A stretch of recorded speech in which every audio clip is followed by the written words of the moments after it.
Welcome to our channel, The Child. Today I'm going to help you with some do's and don'ts in handling tantrums of children. So, before we do that, I would like to give you a disclaimer. When it is handling children, there is no one way or one formula. A parent has to be dynamic in handling a child. There are many factors involved. The place we are handling or at what time we are handling. So there are so many factors involved. First, let's understand about do's. First, observe the child. Whether the child is irritated, crying, and try to understand the need. Whether the child is crying for a material thing or for an attention, because even if the child would like is seeking, even if the child is seeking for attention, they will try to seek it in the most unloving ways. So, because they are not able to express in words, and that is how they get into these tantrums. So, first understand the need. Whether they are looking for a material, it could be a toy or it could be a type of food, it could be anything, or as simple as that a hug or your attention or your listening ears, it could be your hug, your kiss, and it could be anything. So, first try to understand the need. So, before doing that, you need a calm mind to handle this, because an uncalm mind, the moment you see your child, and even if you are going to get irritated and if your mind goes uncalm, then there is no way of settling that. So, the moment you see a tantrum, the first reminder you have to give is to yourself, be calm and handle it. So, that is I would say that's a good reminder for yourself. So observe the child, first step. Second thing, try to understand the need. Now, after understanding the need, the first thing is even before getting into a conversation, try to empathize the child's feelings. I understand that you are sad. I understand that it's really hard for you. I understand that no, it's really you really need this particular thing. So this phrase I understand is very magical. If you are not going to empathize and if you are going to dismiss the feeling of the child, if you're going to dismiss that emotion could be anger, the child could be scared or sad, it could be anything, the child, it could be even jealousy. So whatever be the emotion, don't dismiss it. First place, say I understand. What is the need to empathize, and why not, why we are not supposed to dismiss the emotion? The moment you dismiss the emotion, and if you say, hey, it's a small thing, why are you crying? No, if you're going to talk like that, stop crying. So, in case if you are going to dismiss the emotion, the child will not feel comfortable to open up and express their need or desire.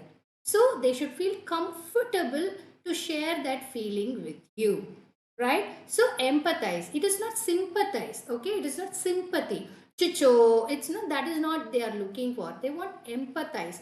I am with you, I will listen to you, and I am here to give you the solution. So all these things you could say in a single word. Look into their eyes and say, I understand. Yes, it must be very hard for you.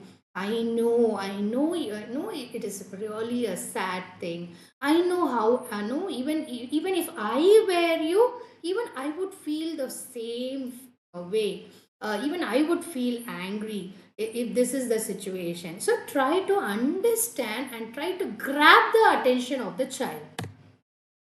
So, strategies. So, there are so many strategies, but I am trying to put everything into these 5 lines, right? So, try to talk to the child and try to understand. After understanding the need, see if it is possible for you to give that particular material or an attention part, right? Let it be hug or whatever. So, if it is possible, And if it is within your boundaries, when I say within your boundaries, if you feel that it is good enough and really the child needs it, then go ahead and give that. In case it is out of your boundary, it is not like, no, it is not your way of handling, then try to give an alternate. For example, if the child is crying for chocolate, or say the child is crying for a costly game in a shopping mall, so the moment what they will do, they will simply start rolling on the floor.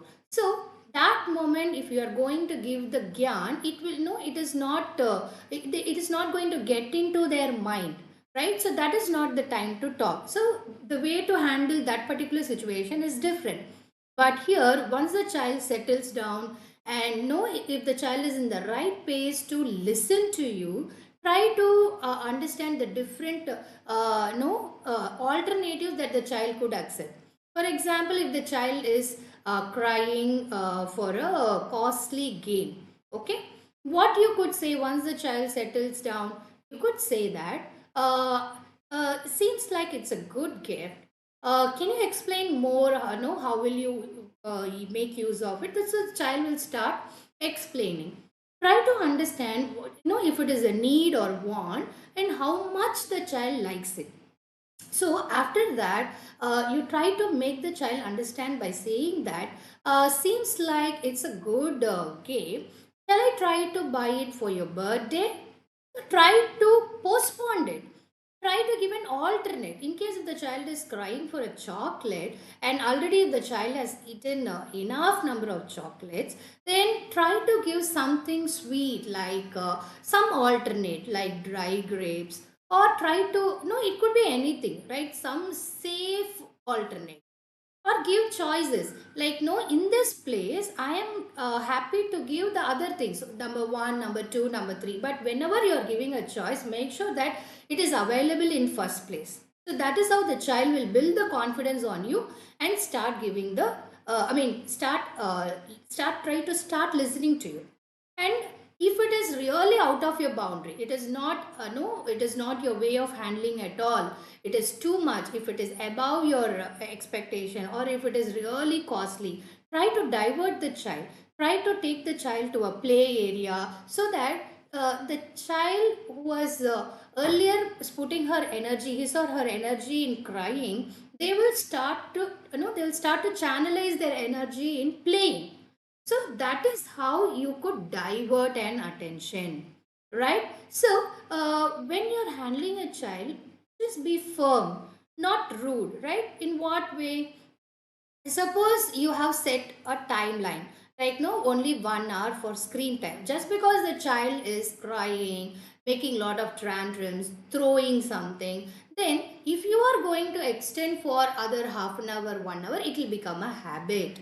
So no is no, right? So try to soothe in their feelings and try to soothe in that emotion and give them that confidence, right? So consistency is key. Why the consistency is important? Just because a good situation, and if the child falls into that, falls in, no, complies to all that, and when the situation is bad, and if you are going to relax it, then the child will make use of this no tantrums as their weapon. Yes, nowadays children are very smart. Don't give a chance for that. You have to set clear expectation. This is what you can expect. In case if you know, if the child is keep on nagging about it, try to explain the consequences. Right? I will tell you my personal example. When my child was keep on no like extending the screen time, I have taken a printout, like, no, the scientific information given by some research institute. What are the harmful things? In what way it could affect his whole body and mind. So try to explain the consequences. So offer choice and validate their feeling. No should be always a no. In case if you extend for half an hour, 1 hour, and if you're okay with that, then child these tantrums will become a regular habit. Right. So, the simplest idea, or the simplest technique to handle a child is that empathizing. If you, in case if you say, see, as a child even I have gone through all these hard feelings, so they will understand that no, he is not alone in the boat. Like humans tend to feel this way. So first they should understand that these emotions are normal to a human. What you could say, you could say that like, yes, take your calm time, take some time, it's okay to cry. Any human would cry when it is really hard. Even as a child, when it is really hard, I used to cry. It's good in a way, so take some time. Once you are in a good mindset to talk about it, like no, take your enough calm time, me time, and then come back to me, let me know when I can talk to you regarding this. So the way you converse, change that part. And if you ask me, like, ma'am, is it really possible to talk this way to children? It will come by practice. See, if you want to go, like, no, if you like to have a gym body, then we have to go to the gym and practice. If you want to learn a skill, yes, again you need to practice. So, like that, handling children also, we need lot of practice. Sometimes it comes naturally, and sometimes these tips and techniques will help you. The only thing is you need to keep in your mind, ruminate on it, ponder over it. So see if it really works. Try to use these sentences 2 or 3 times and see how it works. So when we will start following a simple thing, the moment we see the fruition, like if it is really working out, we will start immediately following it. So start following it, see how it works. And in my personal experience, I have clearly no, enjoyed the fruits of handling all these techniques, and that is why I'm sharing with you. Okay, we have seen enough don'ts. Now let's talk about don'ts, right? So just because of the demand, just because of the tantrum, just because they are rolling on the floor, that doesn't mean you could relax the rules, right? Suppose they are really rolling over on a shopping mall. They are feeling, I mean, they are making an embarrassing moment. So what you can do at that point of time is, talking to them doesn't work, because when emotions are high, the cognition will not be working at that point of time. Even if you try it, it will not work. So at that point of time, first you need to take a back seat, calm your mind, and first you think that a child throwing up some tantrum is natural. So for, yes, even if others are looking at you badly, please don't give any no attention to it. Don't give a damn about it. So if a child is throwing a tantrum, first, that is also natural, because we are all humans. As a child, anyone would have done that in their childhood. So first believe that if a child throws a tantrum, it's a normal thing. And what you could do is, you could give some time, like no, I am moving out of this place in other 5 minutes. No, you could take a decision, or you could say, you could simply grab the child, put it on your shoulder, and move out of that place quickly. Or like no, however it is possible. But make sure that no, if we are going to physical, or if we are going to raise our voice, so all this will add extra embarrassments. So it's never going to be really fruitful if we are going to into the other ways, like raising our voice or hand.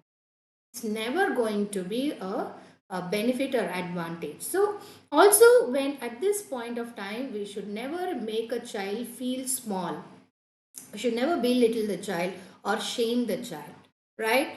So how we handle a child is very important.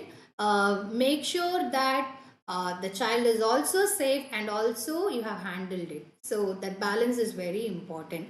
So channelize their energy, as I have told you earlier. Try to redirect them, and try to show, like no, you could really channelize their energy, or divert them in a different way, redirect them their attention, right? So use lot of positive reinforcement, like no, even when the child is about to go sleep, no, about to fall asleep, you could say some positive lines, like no, my child is a very good child, manageable child. a very smart child, listens to mama, listens to daddy. So the more you converse, it will get into their mind, it will register in their mind, and they will also try to reciprocate at some point of time. So in general, they should feel safe. Like, no, if you call a customer care and if they say, yes, madam, I will take care of it, how will you feel? Like that, after a tantrum also the child will should feel safe. Yes, I have informed to the right person and now it will be done. So that is the kind of trust you should develop. So always make sure that set clear limits, expectation, and set the boundaries. It's very important. Otherwise there are high chances that even children could manipulate an adult, right? And this is happening in the real time. So these are the various tips and techniques which I could tell you. To give a summary, first observe the child, try to understand the need, empathize with the child, even alternate, or try to redirect or no re- channelize their energy in a different no is in a different platform, like whatever a child must be having lots of likes and dislikes, so based on their other likes it is easy to redirect their attention, right, to divert their attention. So that is possible. And always try to talk more positive reinforcements, positive communication whenever it is possible. So somewhere the child will think and start to change their behavior.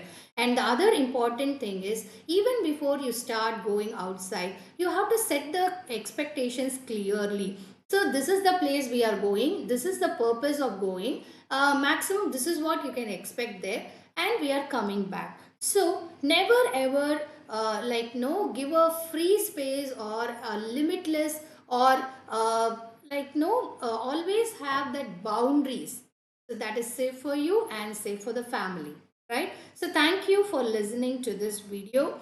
Please subscribe and share with your friends circle. And this is Sureka signing off. Thank you.